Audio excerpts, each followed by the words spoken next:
Le grand débrief, on va débriefer quoi aujourd'hui? Eh bien, on va parler de Mayotte 2025 et notamment ce document stratégique. À mes côtés pour essayer de comprendre ce qu'il y a dans ce document stratégique, Samuel Bocher qui est avec nous. Bonjour Samuel. Bonjour. Et on va accueillir ensemble le préfet de Mayotte, Monsieur Seymour Morsi. Bonjour. Bonjour Monsieur Milan. Merci d'avoir accepté notre invitation. Alors on va être très clair et très franc d'entrée. Mayotte 2025 n'a pas pour le moment, en tout cas auprès de la population, eu l'écho qu'on aurait pu espérer pour ce document stratégique. Plusieurs possibilités, où effectivement la population n'y croit pas, ou alors ça n'a pas été assez expliqué. Ou alors elle y croit trop. Ou peut-être qu'elle y croit trop. En tout cas, elle n'a pas vu comme ça. Mais en tout cas, il y a des questions. Il y a énormément de questions. Et parmi les questions principales qui reviennent, c'est qui a décidé du contenu de ce document stratégique. Alors, la population souvent nous dit « Ouais, mais nous, on n'a pas été consultés, on ne sait pas. Qui a décidé de mettre ça et ça et ça et ça dedans ?» Alors, c'est une très belle question. Mayotte 2025, c'est ça. Vous allez sur le site de la préfecture, vous le téléchargez, il y a tout dedans. Et même, il y a une version courte qui vous permet de savoir qu'est-ce qui est décidé dedans. Mayotte 2025, c'est vous. Vous quoi ? Vous, parce que vous avez organisé des émissions là-dessus. Vous, parce que vous avez donné des tribunes à une multitude de personnes qui ont permis de s'exprimer là-dessus. Vous également, parce que vous avez participé à des réunions et relayé les choses qui se sont passées dedans. Vous également, parce que vous m'avez accompagné dans les visites communales, à l'occasion desquelles les échanges ont aussi porté sur Mayotte 2025. Et la raison pour laquelle je trouve pour ma part que l'écho est intéressant sur ce document-là, c'est que peut-être certains disent il n'y a pas assez. Peut-être certains disent c'est pas concret. Mais il n'y a personne qui dit je ne m'y reconnais pas. Il n'y a personne qui a dit ça n'est pas ce que j'attendais. Il y a de l'impatience, mais en même temps, je crois que les gens s'y retrouvent. Donc Mayotte 2025, quand je dis c'est vous, c'est pas pour vous faire plaisir, c'est simplement parce que c'est le fruit de plus de 1000 rencontres, d'écriture individuelle. J'ai reçu des courriers, c'est pour ça que ça a pris un petit peu de temps, parce que je voulais gagner en confiance sur ce que les associations m'écrivaient, ce que les maires m'écrivaient, ce que les individus voulaient me rencontrer et me racontaient. Donc j'ai essayé de mettre un petit peu tout ça, mais indépendamment de ça, au-delà de ma petite personne, c'est 7 groupes de travail, présidés par 4 parlementaires, par le président de l'association des maires, par le président du conseil économique et social environnemental, par le président du conseil général et départemental. Donc tout ça pour vous dire que c'est pas le travail de petites personnes sur un coin de table, mais c'est véritablement quelque chose de collégial. Et je voudrais pour ma part en profiter pour remercier les travaux qui ont été faits, les personnes qui y ont contribué, mais également les services de l'État, parce que au-delà de ce qu'on peut écrire, à un moment donné, il faut arbitrer, il faut dire je retiens, je ne retiens pas. Et au niveau national, un magnifique travail a été fait par les différents cabinets ministériels, de Paris jusqu'à Strasbourg, parce que je vous rappelle que c'était une personne qui travaillait à mes côtés, qui a commencé à lancer les prémices de ce travail-là, qui finalement est à la hauteur de son talent. Monsieur le préfet, dans le concret, parce que nos auditeurs posent des questions extrêmement concrètes, à quand le code du travail identique à celui qu'on connaît en métropole? Est-ce que Mayotte 2025 le prévoit? C'est dedans 2018. 2018. C'est sûr, à partir de 2018, c'est pas progressif. En 2018, on appliquera le plein exercice. Alors j'aimerais juste vous glisser une petite chose qui est importante là-dessus. C'est que, et vous-même vous en faites le porte-parole, on est un territoire atypique. On a nos spécificités. Et il y a des personnes qui disent je veux tout, et il y a d'autres qui disent je le veux dans le temps, il y a d'autres qui disent je veux pas de ça. À un moment donné, il faut qu'on soit clair. On veut tout ou pas ? On veut être dedans ou on veut pas être dedans. C'est pas à la carte, hein, c'est le menu complet. Donc il faut juste faire attention. Quand je dis 2018, il faut qu'on soit bien d'accord sur tout ce que l'on met dedans, sur le travail illégal par exemple, sur plein de sujets de ce genre. Je veux simplement qu'on ne se trompe pas quand on dit je décline l'intégralité du code du travail. Mais ça va permettre d'accompagner les pêcheurs, ça va permettre d'accompagner les agriculteurs. C'est autant de choses qui vont être des protections nouvelles pour les Mahoraises et les Mahorais. Mais c'est pas trop tard. 2018 pour le code du travail. De manière unanime, les syndicats réagissent et disent c'est maintenant ou jamais, pas dans 3 ans. Ouais. C'est quoi 3 ans ? Non, je comprends, mais je veux dire, c'est pas maintenant qu'il faut me poser la question. Il fallait la poser il y a 10, 15, 20 ans, quand on a fait la départementalisation. Qu'est-ce que l'on faisait passer au bon moment et à quel moment ? Moi, 2018, pour moi, c'est quand même juste une échéance que le gouvernement accepte d'accélérer. Ça aurait pu être plus tard. 2018, c'est un bon tempo pour être certain de ne pas se tromper. L'intercommunalité, oui. C'est une question qui intéresse aussi beaucoup de gens, semble-t-il, si l'on en croit les questions qui nous sont posées. Mais la question principale, c'est à quoi va servir l'intercommunalité, pardon. Quand on voit effectivement les soucis financiers, notamment, qu'ont nos communes, on se dit on rajoute encore une institution. Est-ce qu'on va avoir les moyens de nos ambitions ? C'est une chance, l'intercommunalité, pour plusieurs raisons. D'abord, et vous le pointez assez souvent, il faut qu'on dégage de l'argent. de l'argent pour investir. Donc l'intercommunalité, c'est pas créer de nouveaux postes. L'intercommunalité, c'est faire passer un certain nombre de compétences à un niveau supérieur pour pouvoir faire en sorte qu'on fasse mieux les choses ensemble. On voit bien, c'est quoi une intercommunalité? Parce que c'est des mots, moi j'ai toujours du mal avec ces trucs un peu clés là. L'intercommunalité, c'est rien d'autre que qu'est-ce que l'on met au pot commun dès lors que ça nous traverse ou que ça nous concerne. Ce qui nous traverse peut être les transports, l'éducation, le développement économique. On ne fait pas du développement économique commune par commune, on doit embrasser des périmètres plus larges. En revanche, il y a des choses qui resteront communales. Donc l'idée de l'intercommunalité, et c'est l'intérêt qu'il y a en ce moment dans la discussion que l'on a, c'est quelles compétences on va mettre dedans.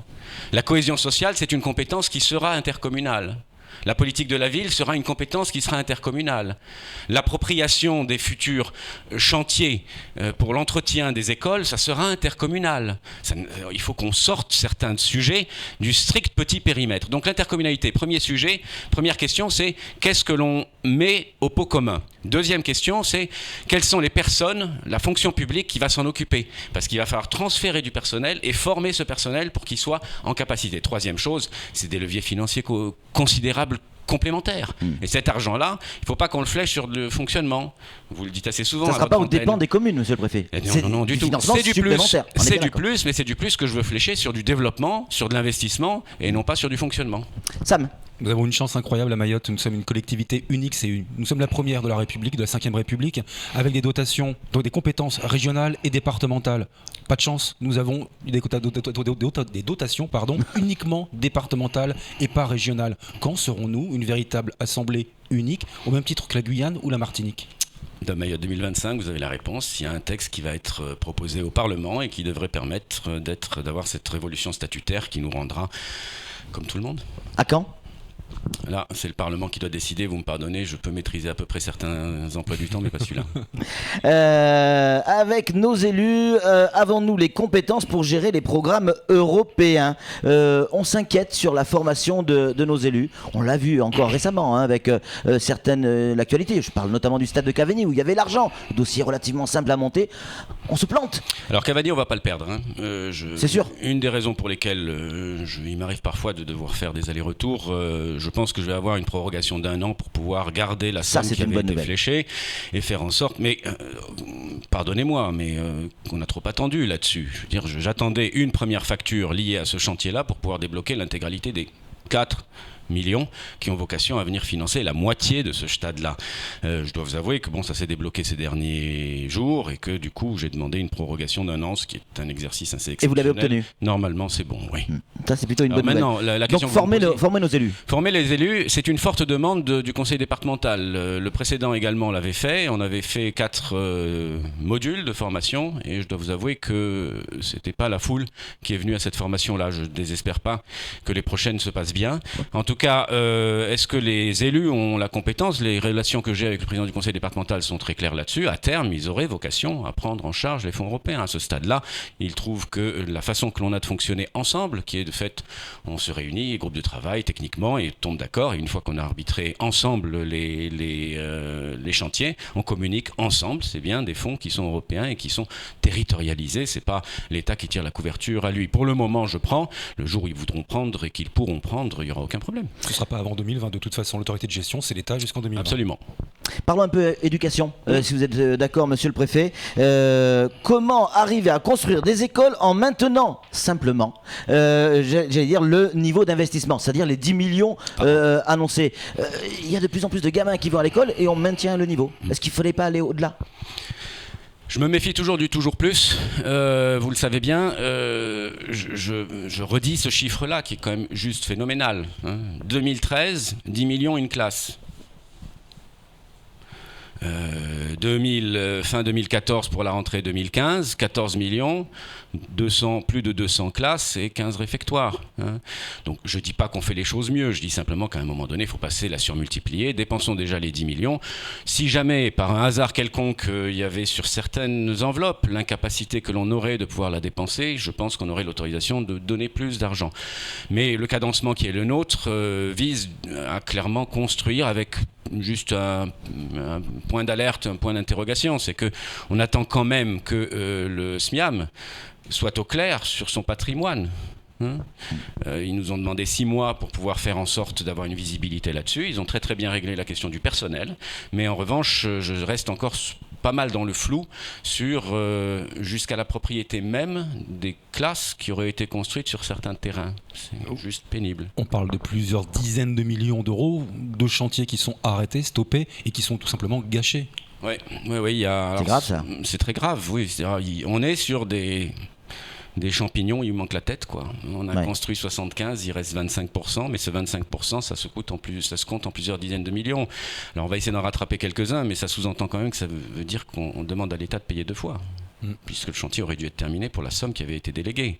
Là, revenir au pot pour terminer quelque chose, mais en même temps, le problème, c'est qu'une bonne partie de ces établissements inachevés sont des endroits en très très grande tension.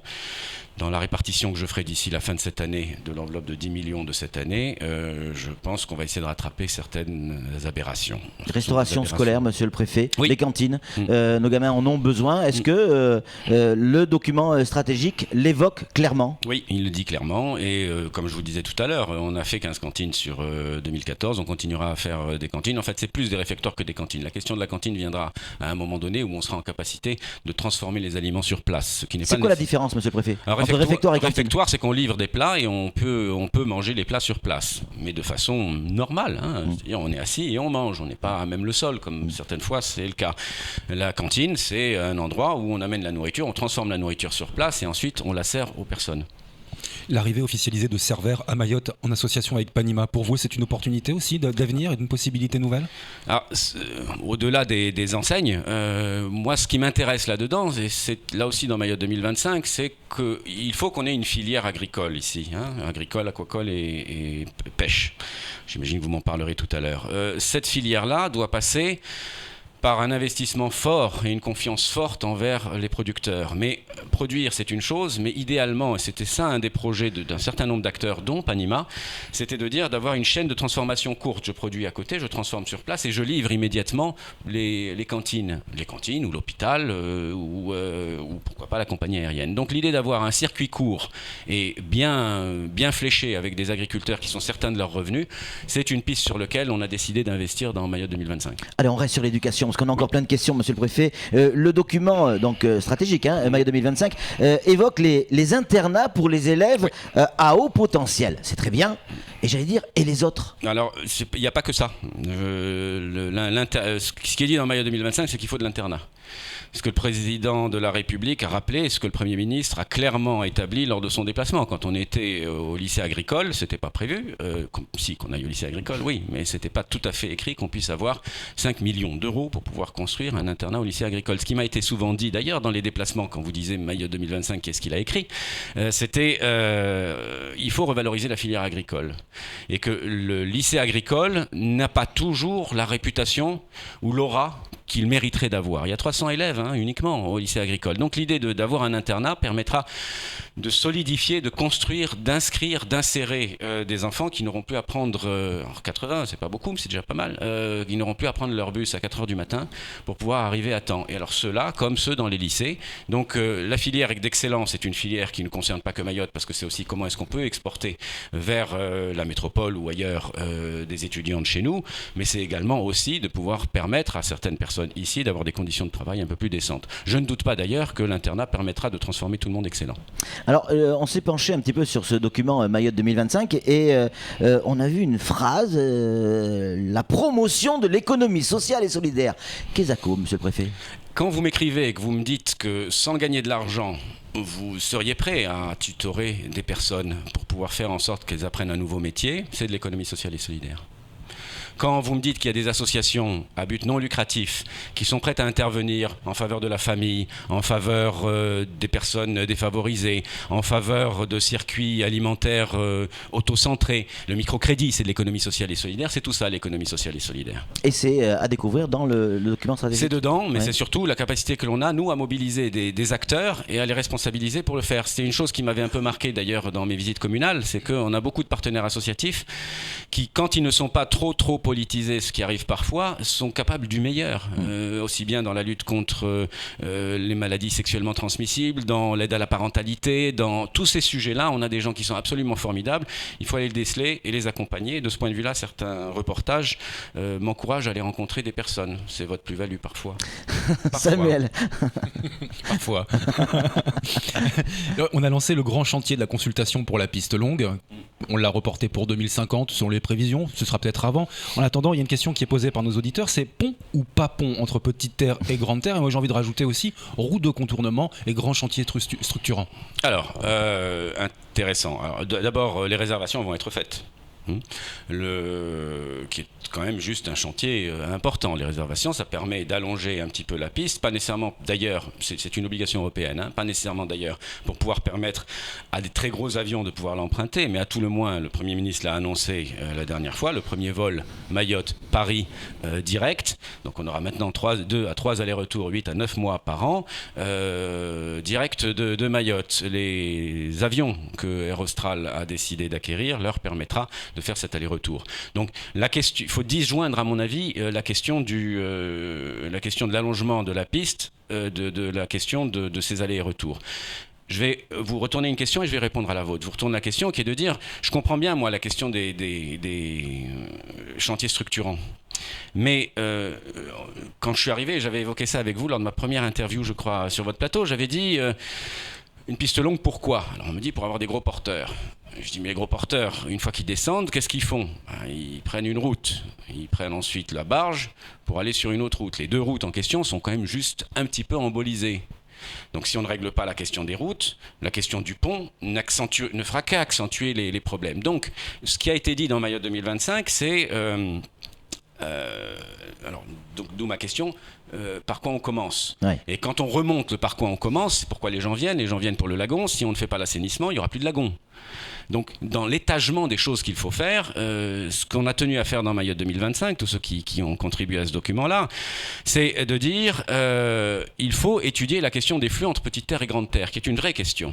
Mais est-ce que c'est le pont qui est la chose magique? J'ai eu l'occasion de travailler précédemment à la RATP, on travaillait sur d'autres modes de transfert. Je pensais par exemple à ce que fait Lisbonne, avec un téléphérique. Peut-être qu'on peut régler le transport des personnes indépendamment de la question des voitures. Parce que la question des voitures, c'est juste des millions et des millions qu'il va falloir à un moment donné mobiliser. Je ne sais pas si vous avez une idée des coûts de tout ça. La piste longue, c'est 300 millions.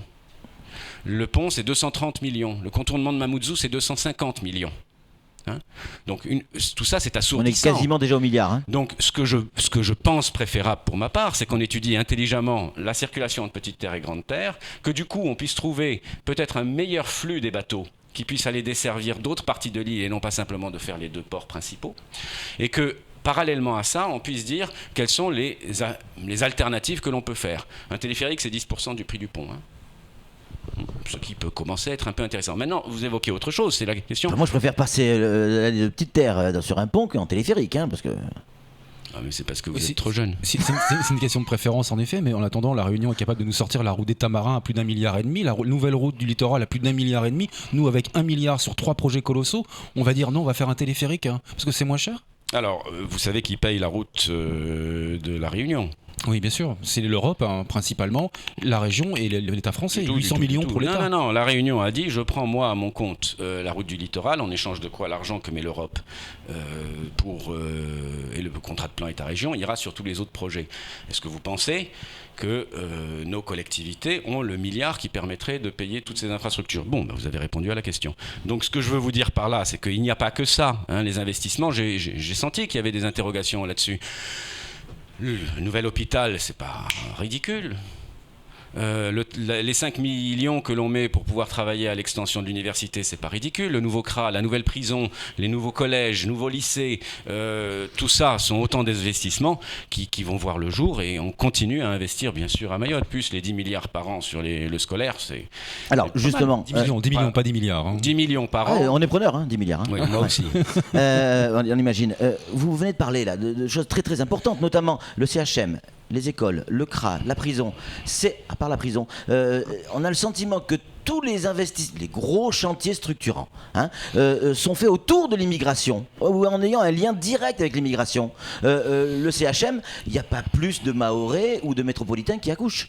L'école, il n'y en a pas non plus qui vont à l'école. Le CRA, c'est essentiellement pour les personnes en situation irrégulière. On a le sentiment que l'investissement n'est pas forcément fait pour ceux qui sont ici, qui vivent ici, qui investissent ici. Je crois que l'amélioration des conditions scolaires, ça concerne tout le monde. L'augmentation des capacités de l'université, ça concerne tout le monde. La capacité de se faire soigner, même si par définition notre santé est ouverte à tout le monde, ça concerne tout le monde. Donc non, il y a deux questions dans votre question. La première, c'est comment est-ce qu'on entretient le tissu économique local, et je pense que les investissements permettent de donner quand même de l'emploi aux TPE, aux PME et aux grosses entreprises. Je vous rappelle quand même que sur les 10 millions par an, 70% de ces 10 millions, 60-70% de ces 10 millions est consacré à de la rénovation, donc pour les petites et moyennes entreprises, le reste étant des gros chantiers.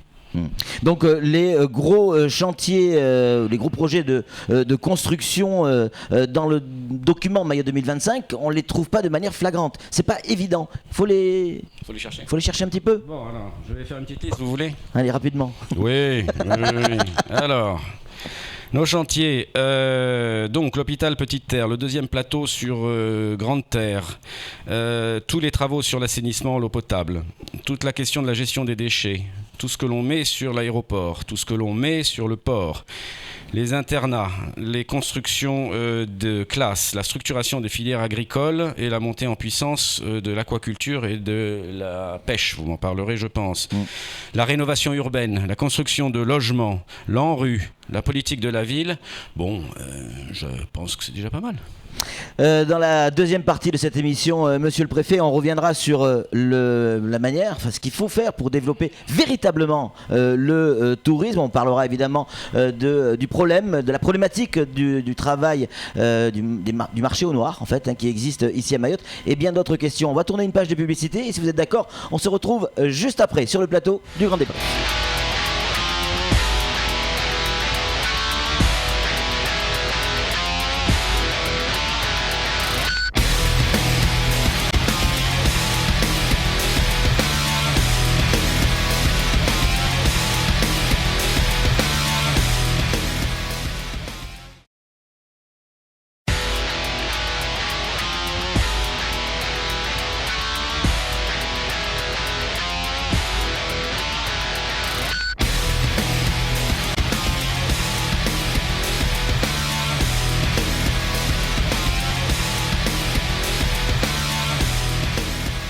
On va repartir aux affaires, toujours avec Seymour Morsi évidemment, mais Samuel Bocher, on va parler de tourisme. Oui, tout à fait. Tourisme, moteur de l'économie de demain. Ça, on l'entend depuis des années et des années dans tous les discours, les grands discours politiques. Oui, mais en 2015, le tourisme n'évolue pas ou peu, même il régresse. Comment faire pour le développer dans le cadre de Mayotte 2025 ?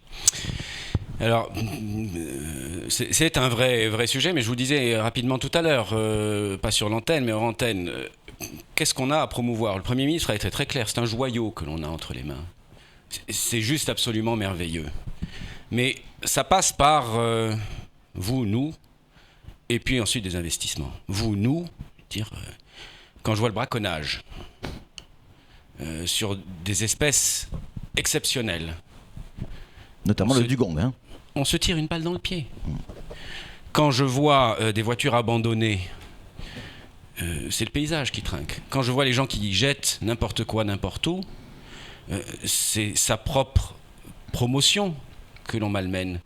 Quand il y a des mouvements sociaux qui sont naturels, on a le droit de s'exprimer, mais que chacun de ces mouvements pris, chacun dans son coin, peut bloquer, au-delà même de l'entreprise elle-même, peut bloquer parfois des activités, des pans entiers d'activités.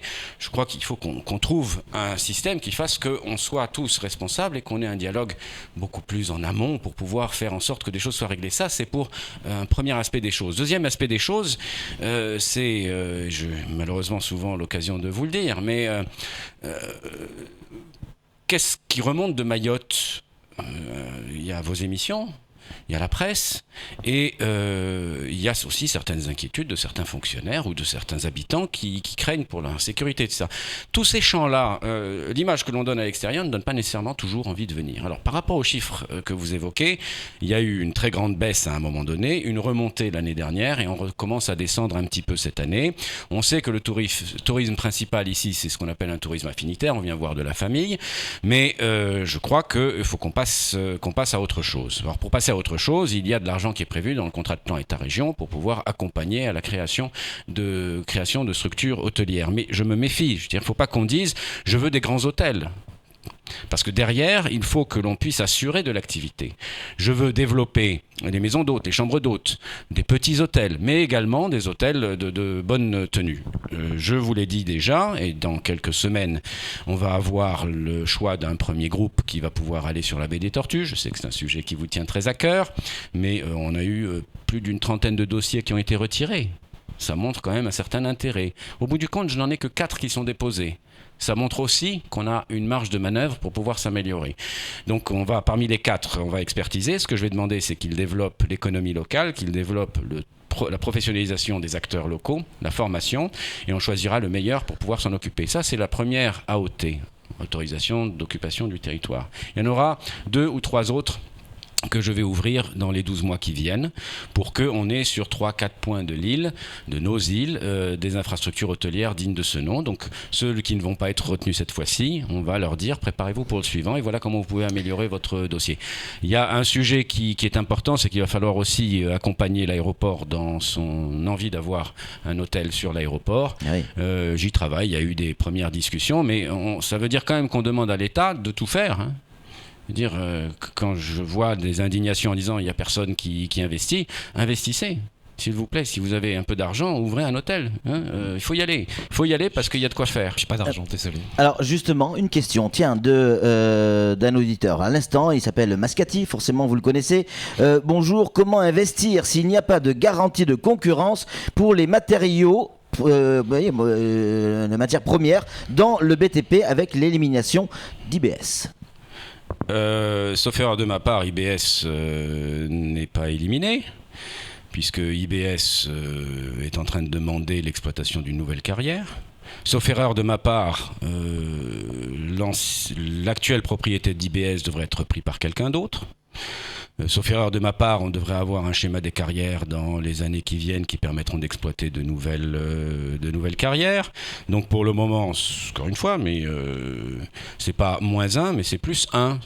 Au lieu d'avoir 2 personnes, on aura 3 qui permettront d'avancer là-dessus. Une fois que, pardonnez-moi, mais c'est important, une fois que le propriétaire de la carrière se sera entendu avec les différents acteurs, et ils y travaillent en ce moment, je pense qu'il sera temps, et j'y tiens en tout cas, à faire une table ronde avec les acteurs du bâtiment des travaux publics pour qu'on puisse essayer de se mettre d'accord pour pouvoir aller de l'avant là-dessus. Je glisse juste une dernière petite chose, c'est que le président du conseil départemental est d'accord aussi pour qu'en matière de construction, nous puissions revoir les différentes filières de l'octroi de mer pour pouvoir faire en sorte que sur la construction, on ne soit pas doublement pénalisé par l'octroi de mer, pénalisé par des taxes et pénalisé par la rareté, triplement. Beaucoup de petits commerces ont du mal à se développer, monsieur le préfet, à cause d'une concurrence déloyale, le marché noir. La DIECT, semble-t-il, n'a pas les moyens de tout contrôler. Comment améliorer effectivement cette situation ? Il va y avoir des renforts. Ça sous-entendait aussi d'ailleurs, c'était un peu sous-entendu dans votre précédente question, les marchés sont de plus en plus surveillés. J'ai souvent entendu dans mes visites communales la question de la loyauté des appels d'offres. On surveille ça de très très près. Il y a une équipe dédiée qui a été mise en place à la DIECT et j'ai le renfort de Bercy autant que de besoin, enfin du ministère du Travail autant que de besoin s'il y a des marchés un peu épais qui pourraient être soupçonneux. Je vous signale juste que comme ces marchés ont été pilotés par l'État, il n'y a eu aucun recours sur les marchés des constructions scolaires de l'année dernière. C'est à noter ? Je pense. Mayotte n'est plus... j'ai pas répondu à votre commerçant et sur la concurrence déloyale. On intervient partout où on peut, mais je préfère que ce soit très clair. On ne peut pas être partout. Il y a des problèmes graves, très graves, qu'il faut traiter en matière de délinquance. Mais le yaka faucon, tout le monde sait que, je sais plus faire. Ouais, mais monsieur le préfet, juste une petite remarque là-dessus. On va contrôler, visiter ceux qui sont faciles d'accès. On a des restaurants, on n'en a pas beaucoup, mais il y a certains restaurants qui sont régulièrement contrôlés. Et à côté, il y a quelques petits vendeurs de brochettes ou autres qui ne sont pas forcément... voire jamais contrôlés, qui sont en situation pas forcément régulière. Et les commerçants qui investissent, qui essayent d'être dans les règles, se sentent, en permanence contrôlés, et ils en ont un ras-le-bol. J'enregistre. Mais vous me demandez de m'occuper de tout le monde, des brochettes aussi. Non, de tout le monde. Voilà. D'accord. De tout le monde. Ok. Pas que des... J'enregistre. Allez, on revient sur les questions des auditeurs, monsieur le préfet. Mayotte n'est plus attractive. Ça, c'est pas un scoop. Ni pour nos fonctionnaires, et on en a besoin. On a besoin également de compétences ici à Mayotte. Je pense notamment au privé. Comment la rendre plus attractive, notre île? Et ce, d'ici 2025. Notamment pour les médecins aussi. Entre autres, oui, bien sûr. Alors, l'attractivité, c'est dans la durée qu'elle se construit. Je vous ai évoqué tout à l'heure la responsabilité individuelle de chacun d'entre nous. L'image que l'on donne à l'extérieur n'est pas nécessairement toujours au profit de notre département. L'attractivité, pas que pour les fonctionnaires, parce qu'effectivement, vous avez raison de dire, dans le privé aussi, ils ont du mal à recruter. Alors, éducation, formation pour l'emploi. Premier vrai gros thème que vous avez dans Mayotte 2025. Il s'agit de voir quels sont les métiers qui sont en tension dans notre département pour pouvoir les flécher sur ces endroits-là.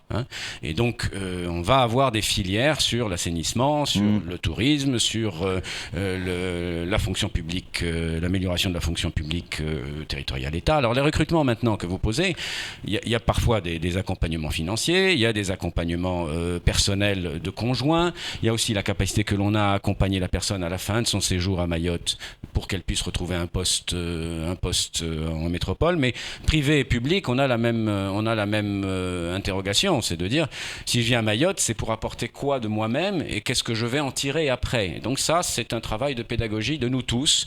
Je dois vous avouer que quand ça bouge et qu'on a des patrons qui sont intéressants, les gens ont envie de venir travailler avec vous. Donc il y a des endroits où ça bouge et je sens que ça peut recruter. On va essayer là-dessus, mais éducation, formation pour de l'emploi fléché, c'est quelque chose qui est incontournable. Et la question qui est un peu sous-jacente aussi, maintenant qu'on a des renforts en matière de sécurité, on va en parler. Je pense qu'on va pouvoir essayer de flécher un certain nombre d'actions qui devraient nous permettre d'aller vers du mieux. Mais si même dans nos loisirs, on a peur, c'est pas supportable. On va en parler parce qu'effectivement l'insécurité, vous l'imaginez, l'insécurité et l'immigration font partie des questions récurrentes. La jeunesse, monsieur le préfet, et notamment celle qui est en danger. En septembre, on va avoir le défenseur des droits qui va arriver. 2025, le document stratégique 2025 évoque la création de structures d'accueil temporaire d'urgence. C'est quoi ? Alors, moi j'ai rencontré la semaine dernière également le défenseur des droits pour évoquer un petit peu la situation de Mayotte. C'est quoi ? C'est de pouvoir dire, mais ça ne concerne pas que les Français en danger, c'est de pouvoir dire qu'à un moment donné, il faut qu'on ait du logement qui puisse accueillir quelqu'un sur une courte, moyenne durée pour pouvoir faire en sorte de lui permettre d'atterrir, de pouvoir avoir le cadre qui lui permette de savoir où est-ce qu'il peut grandir, comment est-ce qu'il peut s'épanouir et comment est-ce qu'il peut trouver du travail. L'enfance en danger, c'est des personnes qui sont souvent françaises et qui ne connaissent pas leurs droits. C'est de l'accès aux droits, c'est la remise à niveau d'un certain nombre de fondamentaux. Donc c'est la capacité que l'on a d'avoir des endroits où on peut clairement faire en sorte que la personne s'installe et une fois qu'elle s'est installée et qu'elle a compris, trouver ses repères, puisse ensuite vivre sa vie et voguer vers son propre avenir. Samuel. Oui, alors c'est une question qui me tient particulièrement à cœur. Je la prends texto, c'est celle des auditeurs, c'est qui dit logement dit construction, qui dit construction dit foncier, comment libérer le foncier sur notre île. Moi j'ai envie d'ajouter, monsieur le préfet, quand l'établissement public foncier ? Mayotte 2025, c'est la loi. Le texte est dans la loi qui est portée en ce moment par Madame Georges Paul-Angevin. L'établissement public foncier est dedans. C'est un établissement public foncier État qui aura vocation à flécher non pas simplement la construction de logements, mais également, je vous l'évoquais sur les écoles tout à l'heure, la propriété réelle de certains terrains, la construction des écoles, la construction des logements, je vous l'ai dit, mais également les parcelles qui sont susceptibles d'être offertes à des chefs d'entreprise ou à des agriculteurs pour qu'ils puissent développer leurs activités. Donc, donc, sitôt que le texte est en place, on aura avec le conseil départemental l'obligation de devoir sortir du foncier. Je soutiens juste que 60% du territoire appartient au conseil départemental. Donc c'est quelque chose qui devrait nous permettre d'avoir une pompe d'amorçage assez sérieuse. Mais avons-nous une idée de l'échéance pour la création de cet EPF ? J'espère bien qu'avec les navettes parlementaires, encore une fois, c'est pas moi qui décide, mais dans les 9-12 mois qui viennent, on aura la structure qui nous permettra de commencer à, pardonnez-moi l'expression, mais à dépoter. Parce que maintenant, il faut du foncier. Hein. Alors, on en a parlé un petit peu tout à l'heure, mais la question est encore plus précise maintenant. Padza, Tortue, Lagon et maintenant le Dugong. Comment arriver à mettre en place une véritable surveillance et protection de notre patrimoine ? Et la personne a rajouté entre parenthèses, pas forcément historique le patrimoine. Hein. Encore que vu l'âge de certains, aussi bien des tortues que du dugong, pour qu'il en arrive à cette taille-là, c'est vraiment du patrimoine. Hein. Je veux dire, quand je vois parfois certains qui cassent du corail pour aller chercher je ne sais trop quoi, il faut des siècles pour en arriver là. C'est du patrimoine. Donc des efforts sont faits par le parc marin et également police, gendarmerie pour essayer de repérer ce type de braconnage, mais c'est une conscience individuelle qui est essentielle là-dessus. Hein. Alors maintenant, pas nécessairement patrimoine historique. Revenons quelques instants peut-être sur cette affaire-là.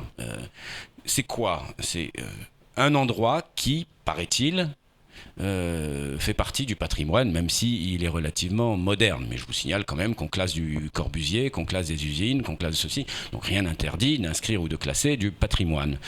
J'ai pas dit qu'il fallait vitrifier cet endroit-là et ne plus y toucher. J'ai dit simplement pendant 1 an, faisons un arrêt sur image avant de détruire, pour simplement savoir si oui ou non cet endroit-là a vocation à devenir un point de repère par rapport à l'histoire des Mahoraises et des Mahorais. C'est tout.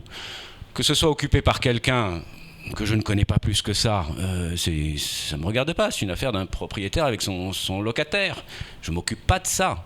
En revanche, ce que je veux maintenant, c'est qu'on soit très au clair sur qu'est-ce qu'on fait dans l'année qui vient pour dire si oui ou non cet endroit-là est valable ou pas, mais d'avoir sur Grande Terre un endroit repéré comme étant un endroit qui appartient aux Mahoraises et aux Mahorais, je crois que c'est une bonne chose. Ça ne sera que le 3e, si jamais ça se fait, endroit inscrit ou classé du département, puisque j'ai lu un article où vous disiez qu'on attendait encore le classement de la maison du gouverneur et qu'il est classé.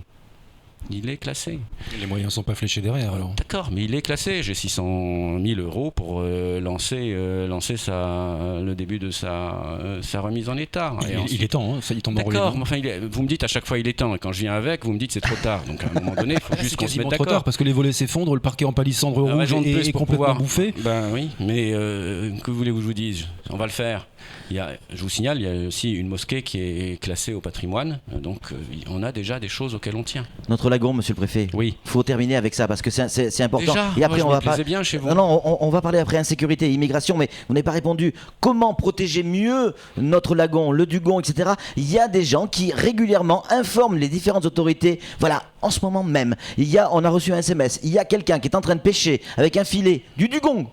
Alors qu'il y a eu un carnage il y a peu de temps. Mais personne ne peut aller sur place, faute de moyens. Au-delà du SMS que vous avez la chance de recevoir, est-ce qu'ils ont passé un coup de fil à la police ou à la gendarmerie ? A priori, oui. Au moins au parc marin et au 69 41 41, etc. Mais là, je peux pas vous dire, mais vous êtes d'accord quand même qu'on manque de moyens pour moi, contrôler. je ne fais pas ma politique au SMS. J'essaie de travailler à long terme et de structurer un petit peu les réactions. La première des réactions, c'est quand même celle de tout un chacun. Alors, je vais être plus précis. Au lieu de parler du Dugong, je pense à la réserve de Sazilé. Il y avait des gardiens qui étaient financés par le Conservatoire du Littoral, le Conseil départemental. Ils ont disparu. Ils ont fui, on va dire, depuis maintenant plus de 2 ans. La forêt sèche de Sazilé est en friche. Aujourd'hui, on fait de la culture dessus. On le sait, on le dit. Il y a braconnage de tortues et pourtant rien n'a changé. Le parc marin a son budget. Le conseil départemental, vous lui poserez la question. Allez, on va rentrer dans un autre domaine, c'est l'insécurité. Alors, dans le document stratégique, on a du mal à trouver des lignes franches, claires sur les moyens qui seront mis pour lutter contre l'insécurité d'ici 2025. Pourquoi ? Tout d'abord, c'est oublier quand même qu'une bonne façon pour lutter contre l'insécurité, c'est d'éviter que l'insécurité arrive. politique de la ville, rénovation urbaine, plan de cohésion sociale, mise en place des contrats locaux de sécurité et de prévention de la délinquance, CLSPD, il n'y en avait que 10. Maintenant, toutes les communes ont leur CLSPD, auquel participent et mon directeur de cabinet, le sous-préfet cohésion sociale et le procureur de la République. Donc on a des instances où on met autour de la table le maire, les acteurs associatifs et les travailleurs sociaux qui sont en capacité d'intervenir. Donc tout ce qui peut permettre, avec l'éducation, avec toutes les politiques culturelles, sportives et tout ça, il y a un travail amont qui fait qu'on évite de tomber dans la délinquance. Ça, c'est un premier sujet. Mais je ne suis pas en train de faire de l'angélisme. J'ai bien conscience qu'il y a des problèmes, et des problèmes qui sont de deux niveaux. Le premier, c'est que nous supportons à Mayotte le fait qu'on ne connaissait pas ça. Et que donc, du coup, on le supporte encore moins. Premier sujet. Deuxième sujet, je ne banalise pas. Deuxième sujet qui est tout aussi important, c'est que on a une violence d'appropriation, c'est comme ça que ça s'appelle, mais quand je dis violence, c'est qu'on se fait agresser pour se faire dépouiller. On se fait menacer. On dort chez soi et il y a des gens qui pénètrent pour pouvoir, sous la menace, vous voler. J'ai eu l'occasion d'en parler lors du comité de sécurité à laquelle j'ai fait un petit point. Maintenant que l'on va avancer avec les effectifs que l'on a, on va avoir des opérations très très fortes là-dessus. Mais je ne pourrais pas taper tous azimuts. Il faut que je puisse cibler les vrais problèmes que l'on a. Je viens de les évoquer. J'insiste juste pourquoi, puisque vous dites qu'il n'y a pas de ligne franche claire dans Mayotte 2025. La sécurité, c'est encore moins d'ici 2025. La sécurité, c'est tous les jours, on doit s'y adapter. Je ne vois pas quel type de ligne claire j'aurais pu dire. Mayotte d'ici 2025, c'est quoi Non. Alors, Manuel Valls en a parlé, le Premier ministre en a parlé, et Toufaili Angelani sur son plateau l'a clairement expliqué à Manuel Valls que c'est pas les 44 pafistes et les 16 gendarmes de plus qui vont changer quoi que ce soit à Mayotte. Bon, alors là encore, je fais quoi? C'est une question. Ouais, mais je les rends. Non, est-ce qu'on ne peut pas en avoir plus? C'est déjà pas mal. Voyons ce que l'on fait avec. Si des besoins, une fois qu'on a réorganisé, restructuré les choses, s'il y a d'autres besoins qui voient le jour, on ira. Mais les 44 pafistes, c'est quand même juste quelque chose qui est phénoménal. Au moment où on réduit la fonction publique partout, parce qu'il y a des gains de productivité qui se font ici ou là, on a compris, tout le monde a compris, le ministre de l'Intérieur l'a dit quand il est venu, et le Premier ministre également, on a besoin de renforts et on a eu ces renforts-là. Sam ? Je peux changer un petit peu du... Ouais, et après on va parler immigration pour terminer. Alors, je vous laisse avec l'immigration. Je poserai une dernière question, si vous le voulez bien, sur Mayotte 2025 dans son ensemble. D'accord. Alors l'immigration, dans le document stratégique, pareil. Pas véritablement de ligne pour annoncer ce qu'on va pouvoir faire d'ici 2025 pour lutter contre l'immigration. Là par contre, ça aurait pu être dans un document stratégique. Sauf que vous avez remarqué que ce document stratégique évoque tout ce que nous, on est en capacité seul de faire. Oui. La question des migrations est ce qu'a parfaitement dit le Premier ministre, naturellement, mais c'est pas, ça se règle avec le voisinage. C'est-à-dire avec nos amis des Comores. Avec les amis des Comores. Et donc, des discussions, et j'étais pas plus tard qu'hier à une réunion là-dessus, à la Réunion justement, où les Comores étaient représentés. Il faut qu'au moins sur cette question-là, on puisse traiter avec eux les flux qui viennent de chez eux. C'est à la source que le problème se pose. Les effets que l'on a sont des effets gigantesques, j'en ai conscience, mais c'est à la source qu'il faut essayer de travailler. Et donc pour ça, on est au-delà de la diplomatie, on est sur des contacts qu'il faut essayer de nouer de façon très pratique. C'est quelque chose qui est, à mon avis, dans les tuyaux et vous en entendrez parler bientôt. Oui, on espère, parce qu'effectivement, on a eu l'occasion de le dire au Premier ministre que la coopération régionale, la discussion avec nos voisins, ça ne fonctionne pas. Sinon, on aurait déjà Elle marche. effets. Écoutez, bizarrement, les organisations non gouvernementales, les associations ont de bons contacts entre ici et les Comores.